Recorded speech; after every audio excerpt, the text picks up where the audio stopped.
గ్రహదోషాలు పోలేదని, పోయేటట్టుగా చెప్పే వాళ్ళ దగ్గర మీరు చేయలేదని మిమ్మల్ని అనొచ్చు, మేము సరిగ్గా చెప్పలేదనొచ్చు.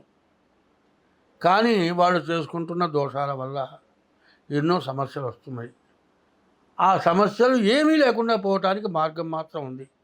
ఎవరైనా సరే దాన్ని ఆచరించడానికి తగింది నేను చెప్తాను. వాళ్ళే కాదు, మనం కూడా ఆచరిస్తే మనకు మంచిదే. అది చాలా సమస్యలతో, చాలా రకాల బాధలతో, చాలా రకాల ఇబ్బందులు పడుతున్నారు. ఆ ఇబ్బందులు పడకుండా పోవటానికి చేసే మార్గం అవుతుంది. ఆ మార్గాన్ని మేము చేయిస్తాము. మరి ఆ మార్గం అవలంబిస్తే అన్ని విధాల మంచిదవుతుంది. అది మొదలు పెడుతున్నాను. 4 నుండి 31వ తారీఖు వరకు ధనస్సు రాశి ఫలితాలు. ధనుర్మీనములకు అధిపతి గురువు.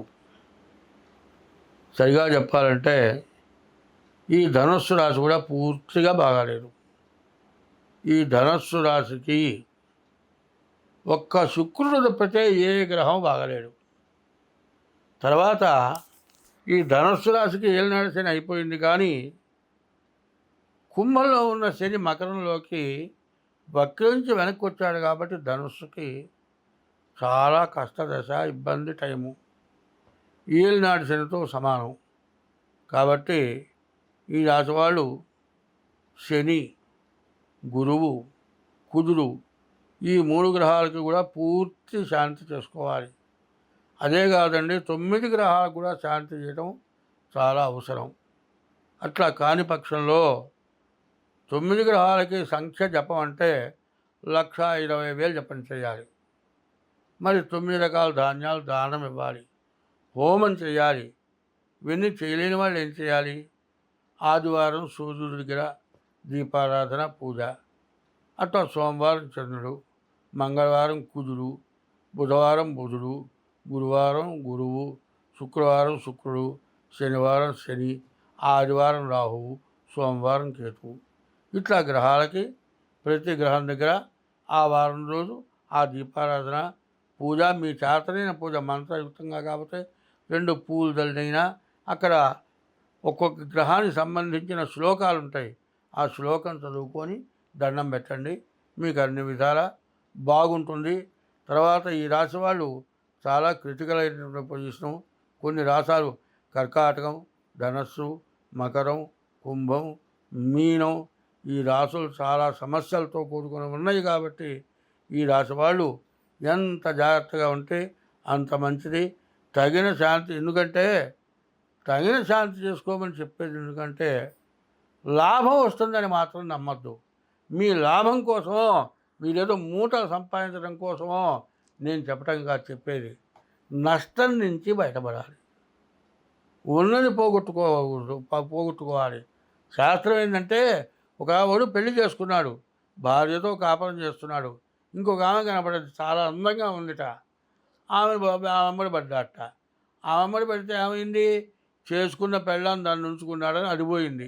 అది పోయిన తర్వాత ఉంచుకున్నది పోయిందిట. అప్పుడు ఏమైంది? ఉన్నది పోయిందిట, ఉంచుకున్నది కూడా పోయిందిట. అందువల్ల ఇప్పుడు ఉన్నది పోకుండా ఉంటే చాలు, కొత్తది రాకపోయినా పర్వాలే. కాబట్టి ఈ రాశి వాళ్ళు ఏం చేయాలి? పూర్తి శాంతి. మీరు జాతకం చూపించుకోవాలి, జాతక రీత్యా ప్రవర్తించాలి, జాతక రీత్యా పరిహారాలు చేయించుకోవాలి. అందువల్ల ఏంటంటే, మీరు ఇంతకుముందు సంపాదించుకున్నది కానీ, మీ పెద్దవాళ్ళు ఇచ్చింది కానీ, మీరు చేసే వృత్తిలో కానీ అన్ని సమస్యలే ఈ రాశి వాళ్ళకి.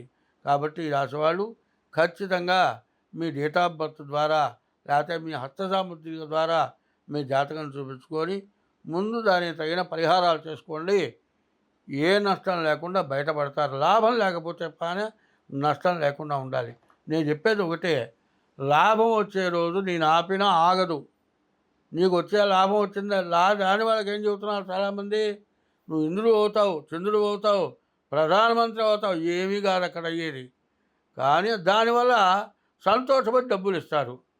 నీ దోషాలు చెప్పేవాడికి డబ్బులు రావు. మాబోటి వాళ్ళు ఉన్న దోషాన్ని పోగొట్టుకోండియా, నష్టపడబాకండియా, కష్టపడబాకండియా అని మేము చెబుతున్నాం.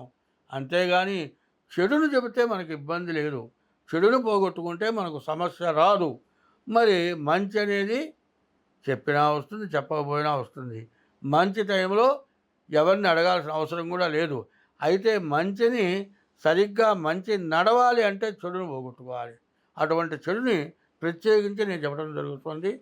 అది మాత్రం పూర్తిగా గ్రహించండి. ఈయన పంచాంగం చెప్పడం మొదలుపెడితే ఆ గ్రహం బాగాలేదు, ఈ గ్రహం బాగాలేదు, ఆ పూజ చేసుకో, ఈ గుడిలోకి పో ఇట్లా చెబుతున్నాడని కొంతమంది అనుకోవచ్చు. కానీ చెడుని చెప్పడం చాలా అవసరం. ఒళ్ళు దగ్గర పెట్టుకొని ప్రవర్తించాలి. ఏమవుతుందంటే చెడు పోగొట్టుకోకపోతే నష్టం ఎక్కువ జరుగుతుంది. కాబట్టి అది చాలా జాగ్రత్త అవసరం. కాబట్టి నేను మంచే ప్రధానంగా చెబుతూ ఉంటా. చెడును పోగొట్టుకోవాలంటే మంచి జరుగుతుంది. రాత్రి పోయిన తర్వాత పగలొస్తుంది.